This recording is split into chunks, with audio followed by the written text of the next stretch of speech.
Bonjour à tous et bienvenue dans la semaine de l'écho spéciale Davos, nanotechnologie, intelligence artificielle, big data. Sommes-nous dans une quatrième révolution industrielle? Va-t-elle détruire des emplois ou au contraire créer des opportunités? Peut-elle changer la démocratie? Les robots vont-ils remplacer les humains? On en parle avec mes trois invités. Loïc Lemeur est avec moi, bonjour. Bonjour. Vous êtes fondateur et président de la plateforme Leaders. Vous habitez à San Francisco, mais vous êtes français, Loïc. Mathieu Ricard, président cofondateur de l'organisation humanitaire Karuna Setchen. Votre dernier livre, Mathieu Ricard, fait un carton. 3 amis en quête de sagesse. Et c'est chez Alary Éditions et les éditions Iconoclaste. Driss Kaitoni, bonjour. Bonjour. Merci d'être avec nous, fondateur du site internet dabadoc.com, qui est en fait une plateforme qui met en relation des médecins et des patients. Et vous êtes Young Global Shapers ici, c'est-à-dire vous faites partie de ce programme des jeunes à Davos. Alors dès le début de la semaine à Davos, eh bien, un rapport est sorti très alarmiste justement sur cette quatrième révolution industrielle, sur cette révolution digitale qui dit qu'elle va détruire 5 millions d'emplois dans 5 ans, sur 5 ans. C'est un rapport qui est très alarmiste. Alors Loïc Lemeur, vous êtes français, installé à San Francisco, vous en êtes à votre 6e start-up. Qu'en pensez-vous ?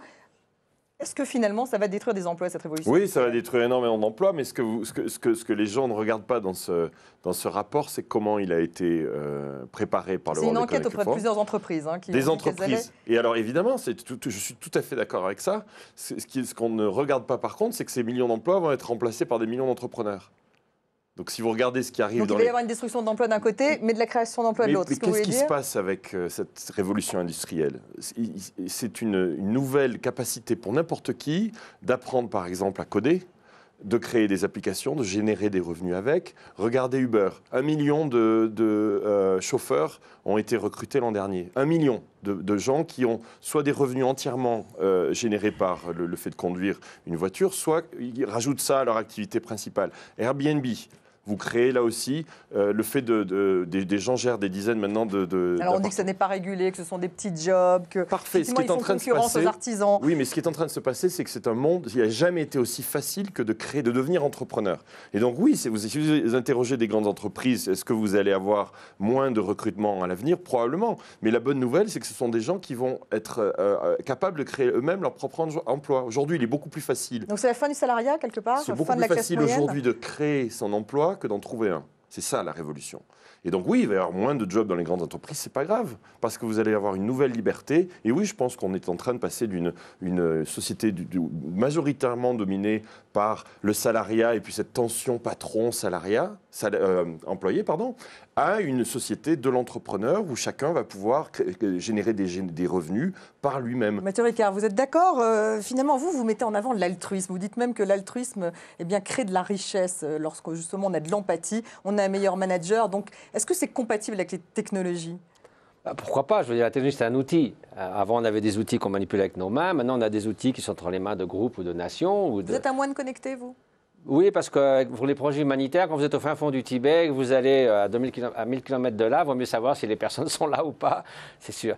Si vous voulez, tout outil peut être mis au service de la solidarité, de la coopération. Par exemple, lors du tremblement de terre au Népal, en Roumanie, un de nos amis, en quelques heures, a levé 100 000 €, des gens qui donnaient 2 € sur SMS, donc c'est quand même formidable qu'on puisse aller aider des familles dans des villages éloignés du Népal en partant de la Roumanie avec un téléphone portable. C'est quand même assez génial. Ceci dit, tout dépend encore de notre motivation.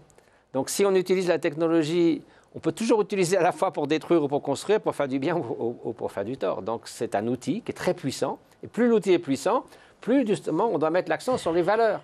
En gros, les problèmes d'aujourd'hui ont été créés par des humains et doivent être résolus par les humains, notamment l'histoire du réchauffement climatique. C'est à nous de modérer nos activités et peut-être qu'on peut croître qualitativement au lieu de croître quantitativement. Donc, laissons les robots faire le boulot et occupons-nous de devenir de meilleurs êtres humains, de nous occuper davantage de nos enfants, d'avoir un peu plus de temps pour méditer, pour écrire ou pour faire autre chose. Il peut y avoir une cohabitation entre l'homme et la machine, une cohabitation harmonieuse. Mais oui, si c'est pour des travaux qui ne sont pas vraiment intéressants et qui sont très chronophages, pourquoi ne pas les faire par des robots au lieu d'avoir des esclaves comme on l'avait dans l'Antiquité? C'est quand même plus humain de faire ça par une machine que par quelqu'un qui devient asservi à d'autres êtres humains.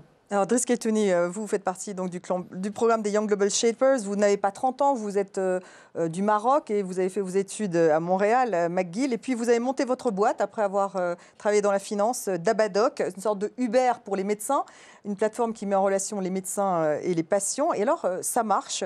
Vous avez créé des emplois ?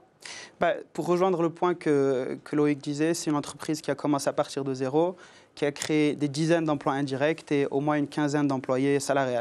C'est une entité qui s'est lancée dans un pays, on va dire, émergent, qui a créé des emplois en Inde, même en France, et majoritairement au Maroc.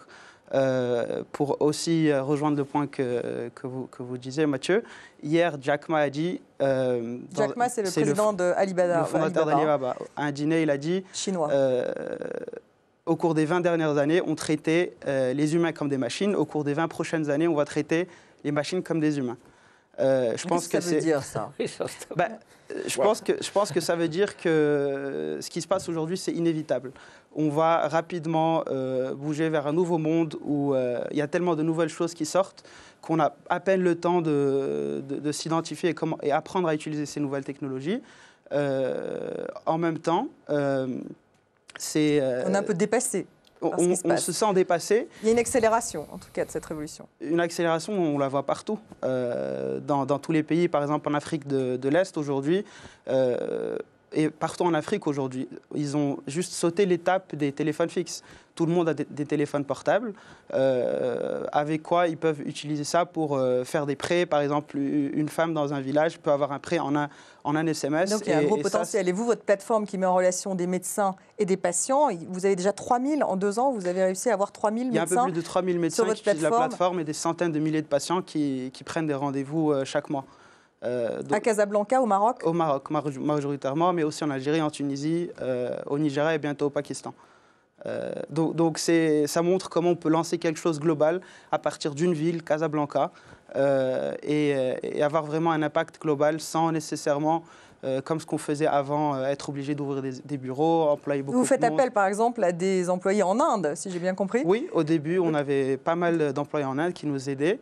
Aujourd'hui, on fait ça plus dans nos bureaux à Casa, mais c'est ce que des milliers d'entrepreneurs aujourd'hui font. Et vous avez combien de personnes qui travaillent avec vous à Casa ? On a 10 employés à Casa et on a des dizaines d'emplois indirects quand on fait appel à d'autres parties qui font du travail de marketing, de vente pour nous. Donc au niveau micro, il y a tout de même des créations d'emplois. Loïc Lemeur, on trouve quand même le meilleur et le pire sur Internet. Enfin, vous, en plus, vous êtes basé à San Francisco. Il y a cette domination de Google, des GAFA. Est-ce qu'il faut avoir peur justement de cette omniprésence finalement des très gros ? Parce qu'aujourd'hui, les petits sont très gros. En tout cas, ceux-là. Mais pourquoi vous voulez toujours avoir peur ? Moi, je suis un éternel optimiste. C'est une question. Mais oui. Non, moi, j'ai pas peur du tout. Regardez, si vous parlez des gros... Il y a même des réactions d'ailleurs au sein de la ville de San Francisco anti-Google. Oui, parce qu'en effet, c'est très difficile. Les loyers et le prix du logement à San Francisco a explosé. C'est la ville la plus chère des États-Unis maintenant, parce qu'en effet, toute la richesse qui vient de cette économie-là propulse une partie de la population de San Francisco à l'extérieur de San Francisco, donc ça crée pas mal de tensions. En effet, quand vous garez votre Tesla dans San Francisco, parfois, c'est pas très bien vu. Mais pour vous parlez des gros. Regardez à quelle vitesse ça change. Facebook n'existait pas il y a 10 ans, à peu près. Moi, j'étais je me souviens très bien de Zuckerberg qui est venu ici.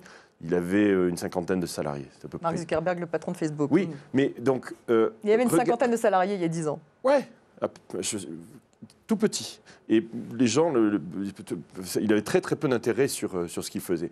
Les 5 sociétés qui ont le plus de valeur aujourd'hui en bourse aux États-Unis, dans le top 10, la moitié n'existait pas il y a 20 ans. Vous veniez à Davos il y a 20 ans, il n'y avait pas de Google, il n'y avait pas de Facebook, il n'y avait pas de Tesla, et on peut continuer. Mais aujourd'hui, ils sont dominants. Oui, mais ce que je veux dire par là, c'est que ça change à une vitesse absolument incroyable. Google a raté le virage social, Yahoo est en très forte difficulté alors que c'était un des leaders il y a quelques années. Le titre, vous le remettez en jeu tous les jours quand vous travaillez.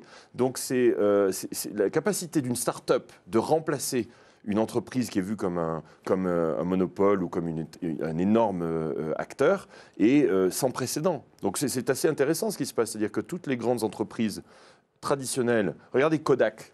Vous vous souvenez? Qui a disparu. Bon, disparu. Donc, Elles sont remplacées par des startups. D'autres qui Oui, naissent, c'est ça. deviennent immenses, mais en même temps, elles sont elles-mêmes fragilisées dès qu'il y a une nouvelle tendance qui est en train d'apparaître. Regardez ce que C'est la Tesla, destruction créatrice. comment Tesla menace les constructeurs automobiles aujourd'hui. C'est la seule voiture qui se met à jour automatiquement par les réseaux mobiles. Et ça, c'est un petit peu comme l'iPhone a fait exploser Nokia et la plupart des constructeurs de téléphones. On était leader en Europe avant que Steve Jobs invente l'iPhone. Il va se passer la même chose sur l'automobile. Donc tout le monde est menacé, mais c'est une bonne nouvelle parce qu'il y a beaucoup d'opportunités et on peut tout à fait être petit et puis devenir très grand et réussir. Mathieu Ricard, le mathématicien Stephen Hawking affirme que l'intelligence artificielle est la plus grosse menace pour l'humanité. Oui, là, on peut imaginer les dérives. Je sais qu'il en a pensé à une notamment, ça serait d'avoir remplacer l'armée par des robots. Donc, si vous avez une bande de robots qui débarquent, évidemment, l'empathie, en gros, c'est ils zigouillent tout le monde sans sentiment. On peut aussi l'idée qu'on va remplacer, par exemple, ceux qui s'occupent des personnes âgées par un robot qui leur dit des choses gentilles, qui leur tient compagnie. Ça ne va évidemment pas remplacer une présence humaine chaleureuse, affectueuse, On pourrait faire un robot etc. empathique, altruiste. Qui ferait semblant d'être empathique. Le robot, il manifeste uniquement de la façon dont il a été programmé. L'empathie, c'est une expérience vécue. Le robot, il a zéro expérience au point de vue du vécu. Donc ce genre de dérives sont possibles.